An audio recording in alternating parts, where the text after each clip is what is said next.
नमस्कार दोस्तों। आज है 21 अगस्त 2026 और हम आपके लिए लाए हैं कुछ महत्वपूर्ण खबर जो हम सवालों के माध्यम से करेंगे।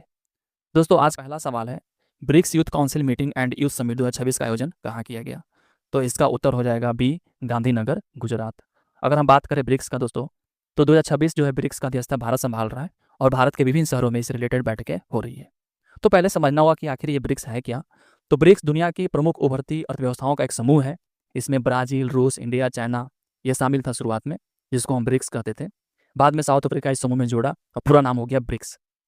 और सबसे इंपॉर्टेंट बात की जो ब्रिक्स है उसका पहला बैठक कब हुआ?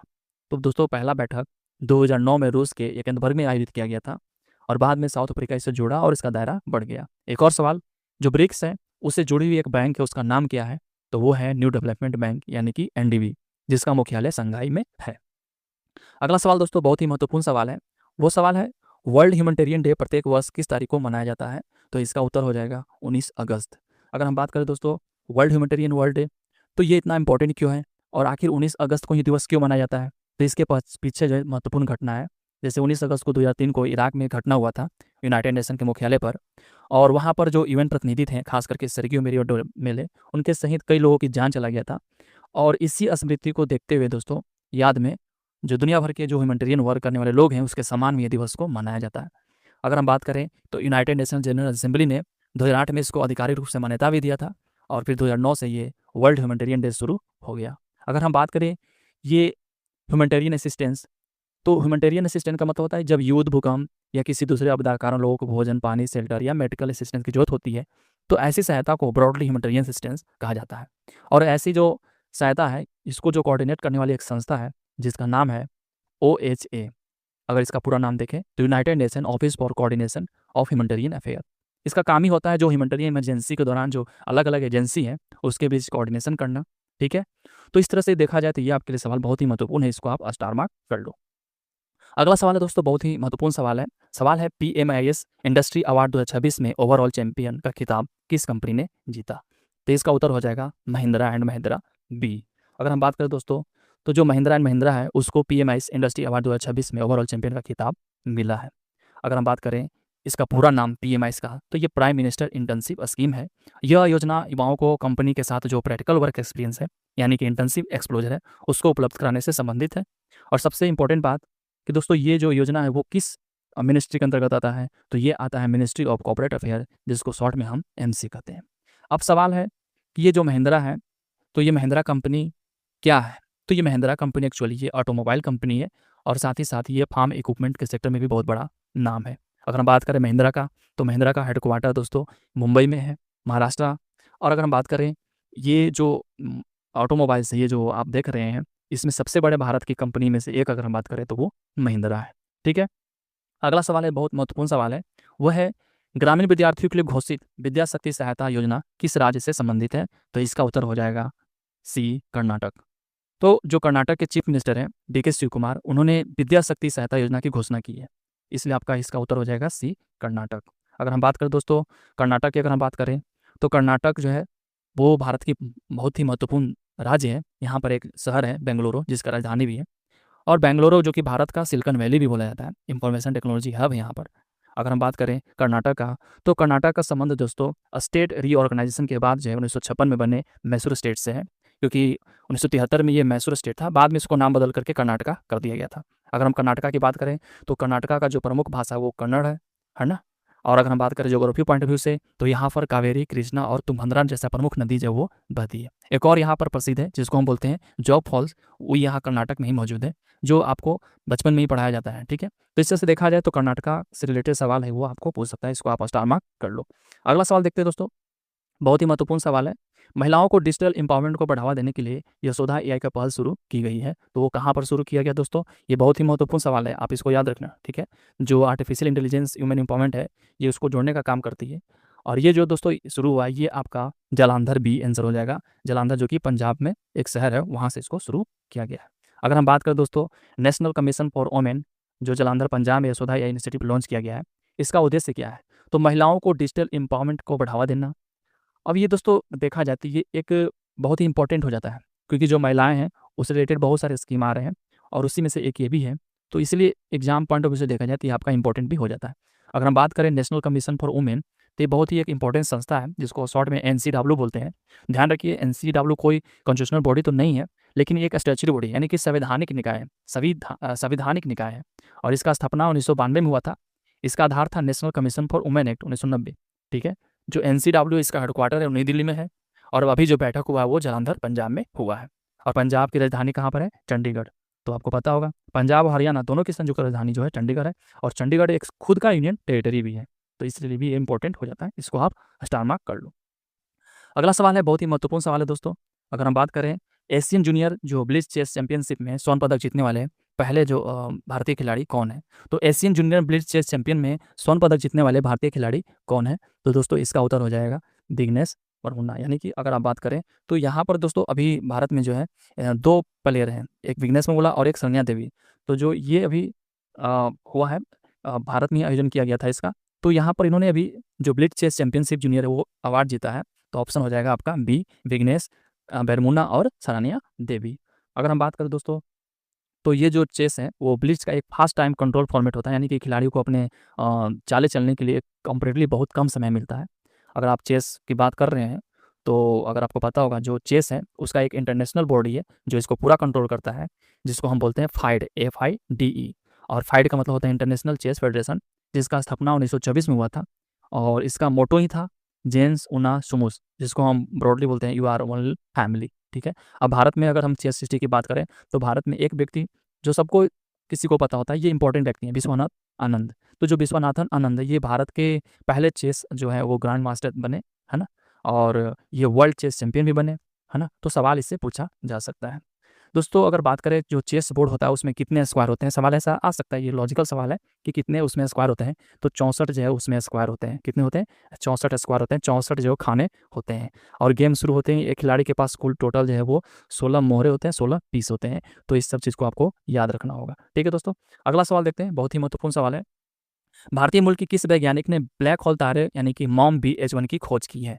तो दोस्तों इसका उत्तर हो जाएगा रूपालू रानाडू, आंसर डी। तो दोस्तों भारतीय मूल के जो वैज्ञानिक हैं रूपालू, वो रूपालू रानाडू उन्होंने मॉम BH1 नामक ब्लैक होल जो स्टार उसकी खोज किया है।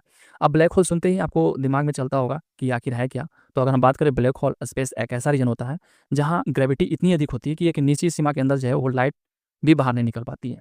ठीक है, अगर हम बात करें ब्लैक होल तो उसकी जो बाउंड्री है उसको क्या कहते हैं? तो इसे कहते हैं इवेंट हॉरिजन। सरल भाषा में कहें तो वो सीमा जिसके पार जाने के बाद वापस बाहर आना संभव नहीं माना जाता है। ठीक है, अगर हम बात करें इंडिया के साइंटिस्ट, तो इंडिया के साइंटिस्ट बहुत सारे इससे जुड़े हुए हैं, खास करके हमारे एक इंपॉर्टेंट व्यक्ति हैं सुब्रमण्यम चंद्रशेखर। तो इनके नाम पर ही एक चंद्रशेखर लिमिट जो है वो रखा गया है, जो सेल्टर रिवोल्यूशन से महत्वपूर्ण कॉन्सेप्ट भी है। अगर आप सुब्रमण्यम चंद्रशेखर को देखें तो ये 1983 में इनको फिजिक्स का नोबेल प्राइज भी मिला था।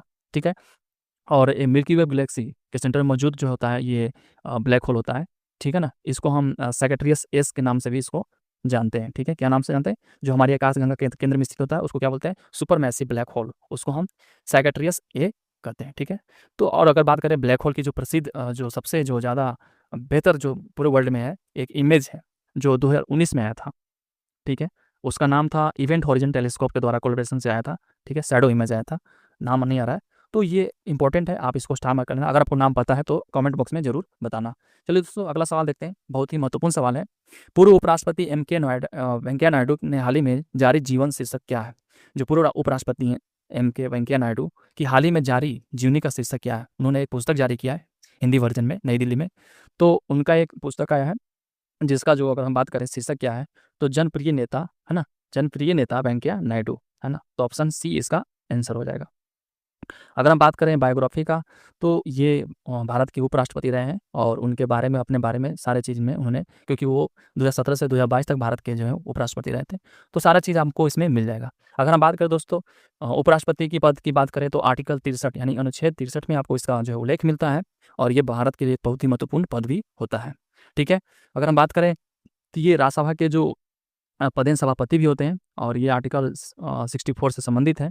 जो हमारे जो उपराष्ट्रपति होते हैं उनका इलेक्शन कौन करता है? अगर हम बात करें तो प्रेसिडेंट हो चाहे वाइस प्रेसिडेंट हो, और दोनों के इलेक्शन में कन्फ्यूजन नहीं होना है, क्योंकि वाइस प्रेसिडेंट के इलेक्शन जो पार्लियामेंट के दोनों सदनों के सदस्य भाग लेते हैं, और इनका जो कार्यकाल है वो 5 वर्ष का होता है।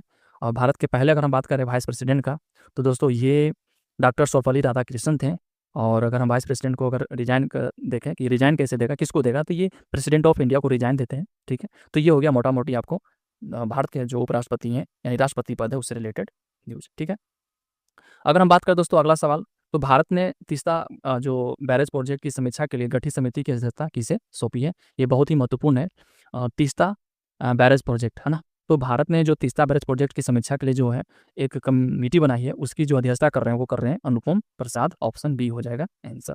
अगर हम बात करें दोस्तों, तो जो तीस्ता रिवर इंडिया और बांग्लादेश से जुड़ी एक महत्वपूर्ण है वो बाउंड्री है, रिवर बाउंड्री है, और इसका उद्गम अगर हम बात करें तो सिक्किम हिमालय से है। ये सिक्किम से निकल करके वेस्ट बंगाल की ओर बहती है और फिर बांग्लादेश में जाती है, और बांग्लादेश में जाकर के ये ब्रह्मपुत्र जो रिवर सिस्टम है उससे जुड़ती है। एक और बात है, बांग्लादेश में जो ब्रह्मपुत्र नदी है उसकी मुख्य धारा को जमुना कहा जाता है, और इंडिया और बांग्लादेश के बीच जो तीस्ता वाटर शेयरिंग है वो लंबे समय से देखा जाए तो एक बायलैटरल इशू रहा है। और हाल ही में जब बांग्लादेश में छात्र आंदोलन हुआ था तो ये जो प्रोजेक्ट है वो काफ़ी ऐसा लग रहा था कि ये कंप्लीट नहीं होगा और इस पर कोई बातचीत नहीं होगी, पर सरकार ने फिर से पहल शुरू कर दी है। चलिए अब हम बात करते हैं सिक्किम का, क्योंकि अब सिक्किम यहाँ पर आ गया, क्योंकि सिक्किम हिमालय से निकला हुआ है। तो सिक्किम दोस्तों भारत में राज्य बना है, बाद में 1975 में राज्य बना था। सिक्किम की जो राजधानी है वो गैंगटॉक है।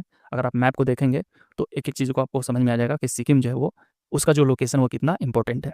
तो चलिए अगला सवाल को देखते हैं, ये सवाल बहुत ही महत्वपूर्ण है, इसको आप स्टार मार्क कर लो।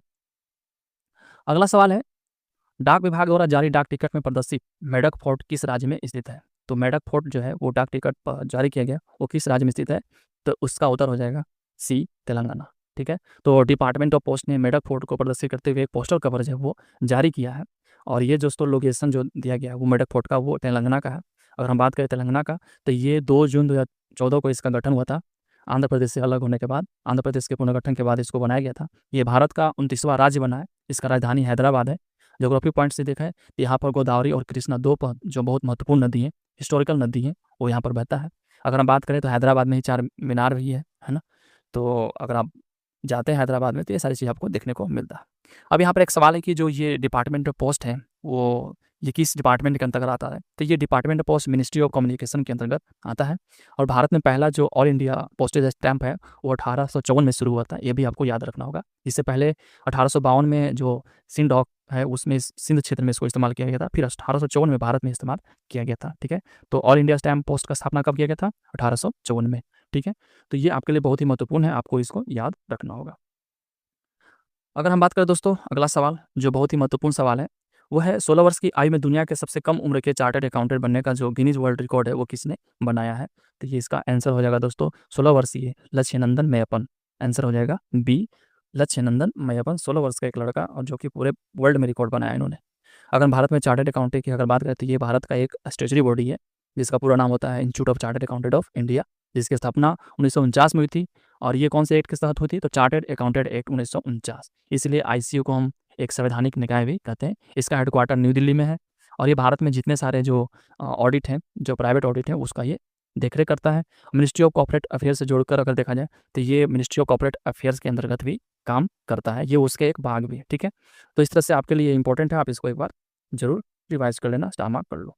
ठीक है, अगला सवाल है दोस्तों बहुत ही महत्वपूर्ण सवाल है, देखा जाए तो एग्जाम पॉइंट ऑफ व्यू से बहुत ही इंपॉर्टेंट है, बहुत ही इंपॉर्टेंट। इसको आप स्टार मार्क कर लो, क्योंकि आगामी एग्जामों में ये सवाल पक्का आने वाला है। सवाल है H1N1 वायरस मुख्य रूप से किस प्रकार के रोग से संबंधित है? दोस्तों इसका उत्तर हो जाएगा, बहुत ही मुझे उम्मीद है कि आप इसका उत्तर दोगे, क्योंकि ये हमेशा आते रहता है। ठीक है, तो जो दोस्तों अगर हम बात करें तो ये H1N1 है, ये आप सुने होंगे स्वाइन फ्लू, हाँ बिल्कुल, तो ऑप्शन बी इसका आंसर हो जाएगा स्वाइन फ्लू। तो जो H1N1 है इसको कई बार स्वाइन फ्लू के साथ आपने सुना होगा। तो सबसे पहले क्लियर कर लेते हैं कि जो H1N1 इन्फ्लुएंजा ए वायरस एक जो है सबटाइप है ना, क्या ये एक सबटाइप है, और इससे होने वाली बीमारी को आमतौर पर स्वाइन फ्लू कहा जाता है। और एक बहुत अच्छा सवाल यहाँ पर है कि जो इन्फ्लुएंजा वायरस है वो किस फैमिली से बिलोंग करता है? उम्मीद करते हैं कि आप इसको कमेंट बॉक्स में बताओगे और मैं इसका इंतजार करूँगा। सवाल है इन्फ्लुएंजा वायरस किस फैमिली से बिलोंग करता है? ठीक है, और इसका जेनेटिक मटेरियल क्या होता है? मैं जेनेटिक मटेरियल का उत्तर बताता हूँ कि जो स्वाइन फ्लू है, इन्फ्लुएंजा वायरस है, इसका जो जेनेटिक मटेरियल होता है वो आरएनए होता है। क्या होता है? आरएनए होता है इसका जेनेटिक मटेरियल। पर इसका उत्तर आपको देना होगा कि ये किस फैमिली से बिलोंग करता है। ठीक है, अब इन्फ्लुएंजा को अलग-अलग टाइप होता है, जैसे कि influenza A, B, C, D इस तरह के टाइप होते हैं। लेकिन एग्जामिनेशन में जो इन्फ्लुएंजा ए है वो ही सवाल उससे ही ज़्यादा पूछा जाता है। आप सोच रहे होंगे कि ए, बी, सी, डी तो उसके बारे में ज़्यादा यहाँ एग्जाम में चर्चा नहीं होता है। अगर हम बात करें H1N1 तो उसमें 2 वर्ड है आपको, एच और एन। तो एच और एन आखिर है क्या? तो सबसे आसान तरीका से इसे समझना है तो देखो, सबसे पहले देखना होगा कि जो इन्फ्लुएंजा ए वायरस की सरफेस पर 2 इंपॉर्टेंट प्रोटीन होते हैं। एक होता है जिसको हम हेमाग्लूटिनिन बोलते हैं, जिसको एच से रिप्रेजेंट करते हैं, और दूसरा होता है न्यूरामिनिडाइज, जिसको हम एन से रिप्रेजेंट करते हैं। इसलिए इसका नाम H1N1 होता है। एच का मतलब होता है यहाँ पर हेमाग्लूटिनिन, और होता है एन का मतलब होता है न्यूरामिनिडेज। तो ये इसके नाम के कारण जो है H1 और N1 पड़ा हुआ है, ठीक है। अगर हम बात करें तो इसी तरह से देखा जाए तो H5N1 भी आपने सुना होगा, है ना? तो ये वो 2009 में एक घटना हुआ था, ठीक है। बाद से सब फिर इसको जो WHO है, इसको पैंडेमिक में घोषित भी किया था 2009 में। H1N1 को, संक्रमण को लेकर के दुनिया भर में, पूरे देश में फैल गया था, कई देश में फैल गया था, ठीक है। अगर हम बात करें दोस्तों, तो ये जो संक्रमण है मुख्य रूप से खाँसी, छींक और इसके माध्यम से फैल फैल सकता है। इसमें जो सिम्पटम की अगर बात करें तो बुखार, खाँसी, गले में खराश, सिर दर्द, ऐसी जो समस्याएँ देखने को मिलता है, तो उससे आप कह सकते हैं कि ये सिम्पटम होता है, बेसिक सिम्पटम होता है, ठीक है। अगर हम यहाँ तक पहुँच गए हैं तो हमें WHO के बारे में देखना होगा कि WHO यानी कि वर्ल्ड हेल्थ ऑर्गेनाइजेशन, जिसका स्थापना 7 अप्रैल 1948 को हुआ था। इसका हेडक्वार्टर कहाँ है? तो जिनेवा, स्विट्ज़रलैंड में। और इसे 7 अप्रैल को हर साल जो है दोस्तों वर्ल्ड हेल्थ डे यानी कि विश्व स्वास्थ्य दिवस मनाया जाता है, WHO के स्थापना दिवस के याद में, ठीक है। तो ये आपके लिए बहुत ही इंपॉर्टेंट है, इसको आप स्टार मार्क कर लो, ठीक है। अगला सवाल है, बहुत ही महत्वपूर्ण सवाल है, वो है पीएम केयर फंड के संबंध में निम्नलिखित में से कौन-सा इसका पदेन अध्यक्ष होता है? तो दोस्तों, हमारे जो प्रधानमंत्री होते हैं, इसका पदेन अध्यक्ष होता है। ऑप्शन सी इसका आंसर हो जाएगा, ठीक है। ऑप्शन सी इसका आंसर हो जाएगा। अगर हम बात करें पीएम केयर का पूरा नाम, तो prime minister citizenship assistance and relief in emergency situation fund. थोड़ा लंबा है लेकिन सिंपल है, ठीक है। अगर हम बात करें ये जो फंड बनाया गया था, ये किस लिए बनाया गया था, किस परिस्थिति के लिए बनाया गया था? अगर देश में कोई बड़ी इमरजेंसी या डिजास्टर या पब्लिक हेल्थ क्राइसिस जैसी परिस्थिति उत्पन्न हो जाए, तो उन सब चीज़ से निपटने के लिए इस फंड का उपयोग किया जा सकता है। अगर हम बात करें पीएम केयर फंड की स्थापना तो 2020 में हुआ था, और इसे कोविड-19 था, उसे जोड़कर भी इसको देखा जा सकता है, ठीक है। भारत में जो पीएम केयर फंड होता है, उसके जो अध्यक्ष होते हैं वो प्रधानमंत्री होते हैं, यानी कि जो इसके पदेन अध्यक्ष होते हैं। और हमेशा कोई भी प्रधानमंत्री हो, किसी भी पार्टी का हो, वो हमेशा इसका चेयरमैन ही होगा, ठीक है। ज़रूरी नहीं है कि प्राइम मिनिस्टर मोदी जी हों। इसके अलावा defence minister, home minister, finance minister भी इसमें जो है ट्रस्टी के रूप में होते हैं, ठीक है। अगर हम बात करें पीएम केयर में कंट्रीब्यूशन की बात, तो इसमें व्यक्ति और संस्था अपने स्वेच्छा से जो है योगदान कर सकता है, आप भी डोनेट कर सकते हैं। डोनेशन से दोस्तों अगर हम बात करें तो ये इनकम टैक्स एक्ट सेक्शन जो है 80G के अंदर आता है, ठीक है। आप अगर आप आईटीआर करते हैं तो उसमें 80G डोनेशन आपको वहाँ पर जो प्रोत्साहित करने की बात करती है। पीएम केयर में डोनेशन अगर आप करते हैं तो 80G टैक्स बेनिफिट भी आपको जो है वो मिलता है, ठीक है। अगर हम बात करें जो पीएम केयर की, तो ये बहुत सारी कंपनी अलग से एक बनाती है, कॉर्पोरेट सोशल रिस्पॉन्सिबिलिटी, ये CSR फंड बनाती है, उससे भी जोड़ करके आप देख सकते हैं, ठीक है। अगर हम बात करें पीएम केयर और पीएमएनआरएफ, तो दोनों एक चीज़ नहीं है, दोनों अलग है। जो पीएमएनआरएफ है उसका पूरा नाम होता है prime minister national relief fund. तो ये इसकी स्थापना 1948 में हुआ था, जबकि पीएम केयर का जो स्थापना है वो 2020 में हुआ था। तो दोनों अलग-अलग हैं, ठीक है। और अब अगर हम बात करें ये जो फंड दिया जाता है वो किस लिए दिया जाता है? तो इमरजेंसी और डिजास्टर की बात चल रही थी, तो जो डिजास्टर मैनेजमेंट एक्ट 2005 है, वो डिजास्टर मैनेजमेंट वो आया था, और इससे जुड़ी हुई एक संस्था है NDMA, national disaster management authority, ठीक है।